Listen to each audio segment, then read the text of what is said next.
Bonjour et bienvenue dans ce podcast qui va vous accompagner vers une vie plus épanouissante en connexion avec la nature. Il se peut que vous ayez envie de vous lancer dans une reconversion professionnelle, dans un métier nature où vous allez enfin vous épanouir et trouver un bonheur profond et durable. Mais vous ne savez pas du tout par où commencer.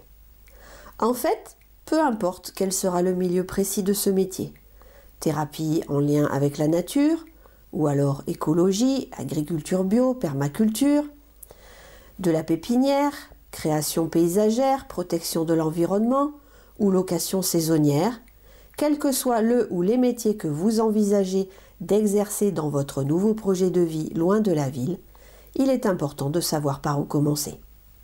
Et bien pour cela, il y a un premier pas fondamental à faire. Comment vous y prendre? C'est ce que nous allons voir dans ce tout nouveau podcast. Et si vous pensez que ce sujet puisse intéresser, voire aider d'autres personnes, eh bien merci de bien vouloir le partager. Je m'appelle Frédérique et je suis la créatrice de l'Académie Sublime Sukiya. Je suis votre mentor nature holistique. Ma mission est de vous guider vers un style de vie épanouissant, basé sur une réalisation de soi profonde, spirituelle, et de ses idéaux respectueux de toute forme de vie. Je vous aide à vous créer une activité professionnelle pérenne, en connexion avec la nature, en compagnie constante de la poésie des phénomènes naturels et des cycles incessants de la vie. La permanence dans l'impermanence. Je vous aide également à vous créer un environnement épuré, tendant vers une totale intégration des espaces intérieurs et extérieurs. La nature entre dans la maison et la maison se prolonge dans le jardin. Avec une utilisation la plus large possible de matériaux naturels, d'éléments faits à la main de la meilleure qualité, des jeux d'ombre et de lumière, ainsi que des proportions élégantes. Un environnement naturel respectueux de votre sensibilité, qui vous protège de la vie trépidante des villes, tout en restant dans une dimension humaine et en suggérant un subtil raffinement, propice à un style de vie relaxant, rempli de beauté, et ceci au rythme des saisons. Que vous en soyez seulement à une idée arrêtée de quitter votre lieu de vie actuel, parce que vous n'en pouvez plus de la ville, ou que vous sachiez déjà clairement quel est le métier que vous voulez enfin exercer, il est important de commencer à baigner dans l'environnement spécifique de la profession et ou du milieu qui vous intéresse. Je vous dirai donc, commencez par prendre la température et vous approprier sa culture. Car une des choses fondamentales qui demandent du temps, de l'opiniâtreté et de la patience dans une reconversion, eh bien c'est de reconstruire un nouveau réseau professionnel, d'autant plus si cette reconversion n'est pas accompagné d'une formation dans le montage de votre projet. Pour paraître crédible aux yeux des autres intervenants qui vont constituer votre futur réseau, il est indispensable d'acquérir tout le bagage culturel spécifique à la profession ou au champ d'activité visé, d'en connaître donc les grands acteurs, pas seulement humains, leur positionnement, les enjeux, qu'ils soient politiques, économiques ou sociaux, ainsi que les grands débats qui pourraient éventuellement agiter les professionnels du secteur, s'il y a. Je vais vous citer ici un exemple tout simple. J'ai des personnes qui viennent me voir en me disant qu'elles veulent apprendre à créer des niwaki et en faire leur métier. C'est super d'avoir une passion.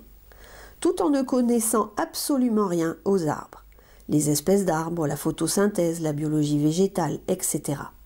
Ce ne sont pas les thèmes de la formation que je leur propose. J'enseigne un type de culture particulière. Ce n'est pas à moi de leur enseigner cela. Apprendre et connaître ces bases est de leur responsabilité. Mais ces connaissances élémentaires sont indispensables pour être un bon pépiniériste spécialisé, savoir ce que l'on fait, bien renseigner ses clients et pour être surtout crédible. Il est nécessaire de maîtriser cela. Comment pouvez-vous connaître les bases et les rouages d'un secteur dans lequel vous n'avez pas encore posé le pied? En vous documentant bien sûr. Et les portes d'entrée sont en réalité assez nombreuses. Vous pouvez tout d'abord vous inscrire systématiquement aux newsletters des structures qui opèrent dans les secteurs qui vous intéressent et les lire, bien sûr. Rien ne vous empêche de vous désinscrire ensuite si certaines ne vous apparaissent pas franchement utiles. C'est le meilleur moyen d'être au courant de tout ce qui se passe et des publications nouvelles incontournables. Vous pouvez également lire la presse professionnelle quand elle existe, papier ou en ligne, les encyclopédies, la librairie spécialisée. Inscrivez-vous à la bibliothèque, faites-vous des fiches. Assistez à toutes les conférences, rencontres et événements divers du secteur concerné. En écoutant des chercheurs, des professionnels, vous vous formez sur le fond. En assistant à des débats réunissant des porteurs de projets ou intervenants de grandes entreprises, vous en apprenez beaucoup sur les éventuels rapports de force, le positionnement précis de chaque initiative, les difficultés que rencontrent certains projets ou au contraire leur fort développement. Vous pouvez vous engager bénévolement, pourquoi pas, dans une association, si vous disposez de temps pour le moment, parce que de l'intérieur, on comprend mieux en général. En mettant la main à la pâte, vous apprendrez à mieux connaître un milieu, même si c'est par un biais associatif, en vous formant à une nouvelle activité, sujet ou champ d'expertise. En multipliant les contacts avec les autres bénévoles ou éventuels salariés de l'association, c'est votre réseau, à la fois personnel et professionnel, qui commencera à se créer.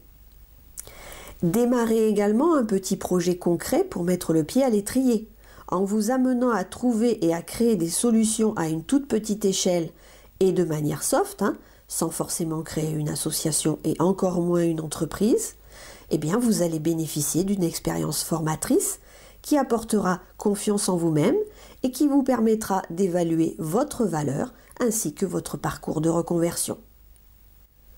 Voici quelques exemples. Montez un compost collectif dans votre immeuble ou votre quartier. Créez un potager collectif de quartier en permaculture. Organisez une commande groupée de légumes en vrac auprès d'une ferme bio chaque vendredi, par exemple. Réunir ses amis ou ses voisins autour d'un apéro-atelier de fabrication de produits d'entretien et d'hygiène écologique, du dentifrice, de la lessive, etc. Élever des carpe-koi dans un étang réalisé dans votre jardin et organiser des visites découvertes. Et il en existe une multitude d'autres. Ce qui fera la différence, c'est la maîtrise de votre milieu. C'est la connaissance des besoins de vos futurs clients et votre capacité à être à l'écoute pour y adapter vos actions ainsi que votre discours. Maintenant, je vais vous parler de moi. Je vais vous donner mon exemple. Quand j'ai démarré, j'avais clairement identifié mes passions, mais je ne savais pas encore la forme que cela pourrait prendre. C'était en 2006. J'avais déménagé depuis peu de temps, donc mon réseau de connaissances était assez réduit et j'avais très peu d'argent d'avance. Alors j'ai d'abord créé une association Loi 1901, simplement dans le but de partager avec d'autres ma passion, la nature, la taille esthétique des arbres et les jardins japonais. Une amie m'avait créé un petit site internet de 4 pages. Cela m'a amené à entrer en contact avec beaucoup de monde. Et puis très vite, quand les adhérents se sont rendus compte à quel point je m'y connaissais, ils m'ont demandé si j'organisais des stages et c'est comme ça que tout a commencé.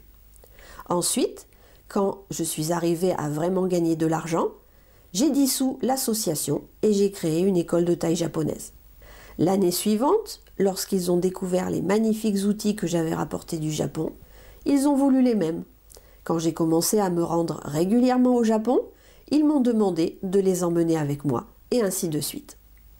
Cela m'a vraiment permis de démarrer la création de mon réseau sans risque et a vraiment participé à bâtir de solides fondations pour mon activité. 10 ans après, j'avais multiplié mon chiffre d'affaires par 5 et était en mesure de m'offrir, toute seule, comme une grande, la maison de mes rêves. Voilà, j'espère que ce podcast vous a plu.